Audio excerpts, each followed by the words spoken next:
Welcome to the first video in our QView video series for QB Cubes and QB Sys. This video is an overview of the QB Cubes.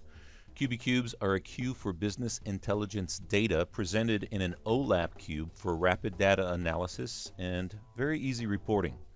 QB Cubes were designed by Admin Resource and Services for the Master System version 7 and above and add-on software products. In this overview, we'll be touching on the highlights of the QB Cubes and their integration into the master system. When launching the QB Cubes, the first screen is the library screen. The library screen contains the primary cube library to the left. These cubes have the most current data available for the QB Cubes. Down the center of the screen, we have the history cubes. These are cubes that users have saved in the past. They may be saved as a global history cube, shared with any user that has access to the QB Cubes, or private history cubes, which are available only to that specific user. To the right, we have template libraries, where templates may be saved with specific cube formats, and when opened, their data is updated automatically with the most current data available. To launch any one of the cubes, we just select from our libraries. We're going to choose Sales Analysis. Each cube opens with a basic opening status. From this position, you can change the dimensions and change the format of the cubes to meet your particular analysis or reporting needs. The way that the cube is laid out, we have dimensions or fields across the top. We have dimensions or fields in the vertical plane, and we can add dimensions to the horizontal plane. Everything in the middle, in the white area, are the cube facts. To add a dimension, we simply come up to the top to our outside dimensions. We're going to grab invoice date year, and we drag it into our cube in the position where we want it. We're going to place this in the horizontal format.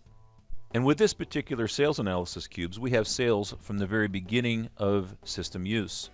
So we can filter out the years that we do not want to analyze. We simply do that by clicking on the dimension, and then we check and uncheck the years that we want or do not want. I could start off by unchecking all of the years I do not want, or since I only want to see the last 2 years, I'm going to uncheck 2019 and 2020 and then click my asterisk to reverse my selection. Then I click the checkbox, and now I'm only looking at 2019 and 2020.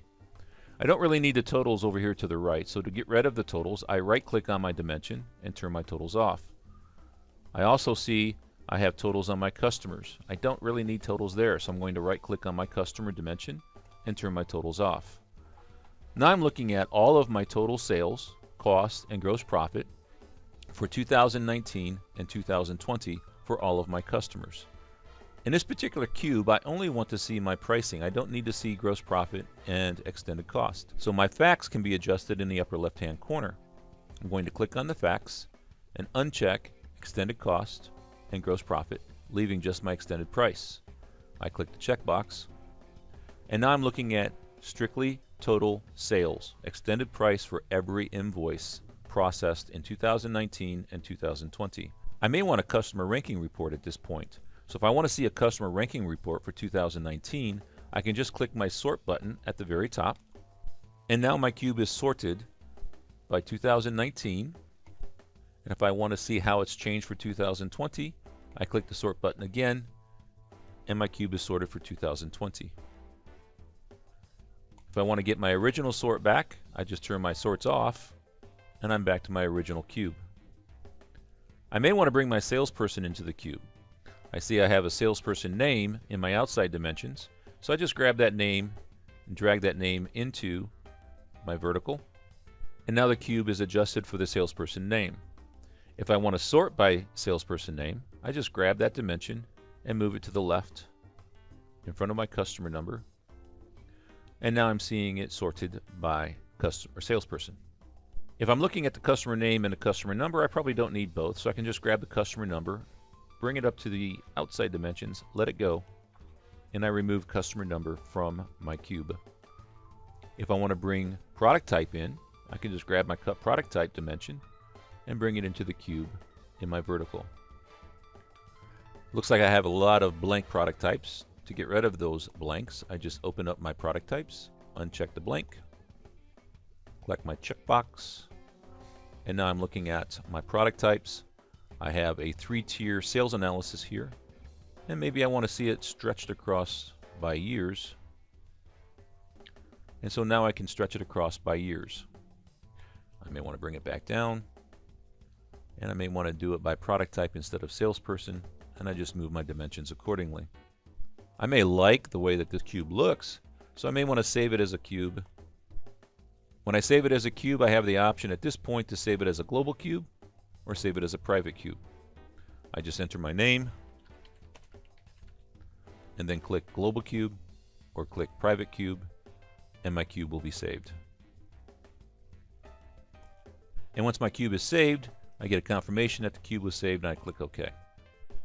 And now when I go to my library, I see that my test cube is there in the library. If I like this template and I want to save it for future use, I can also save it as a template. When we save it as a template, we can save it as a global template or private template, and when we recall that template, it will be updated with the most current data available. I can also clone my cube. So if I have this cube where I want it and I want to do a comparison, or I want to do some additional adjustments to the cube, maybe do some what-if scenarios, I could clone the cube, have multiple cubes opened at the same time for my comparative analysis. If I want to rebuild the cube in the middle of the day, I can rebuild the cube. So let's say after the sales register has been updated, I want to run another sales analysis cube based on today's sales. I can run my sales register, and then I can open my cube and rebuild it so that I have current data as of today. We can also tie the rebuild to the sales register. So each time that the sales register is updated, additional cubes are updated over the course of the day as well. Across the top of the screen, we have some additional options on how we can manipulate the cube. We can hide dimensions. We can change the dimension layout. I can also switch or swap my axis on my dimensions. And I can change my dimensions to a tree format or back to the original format. I can do a search on dimensions. I can change dimension colors. I can change fact colors. I can put in masks so that dimensions or values are blocked out or redacted. We can also come up with our custom functions, so we can add facts, do our own calculations to facts, do what-if scenarios. Our facts may be based on dates, so that we can calculate time differences between dates, and even include today's date as part of that formula. We can add percentages to total. And we have several methods for outputting the data. We can print it, create a PDF, export it to Excel with all of our beautiful colors in the cube, or we can export it to Excel with just the raw data. We can export it to a CSV file, to Word, to a text file, or to an HTML file. The cubes are set up with security so that we can define which users have access and to what cubes they have access to. This has been a quick overview of the QB Cubes. We're just touching on some of the features of the QB Cubes and what's available within the cubes themselves. We will be developing more videos as time permits.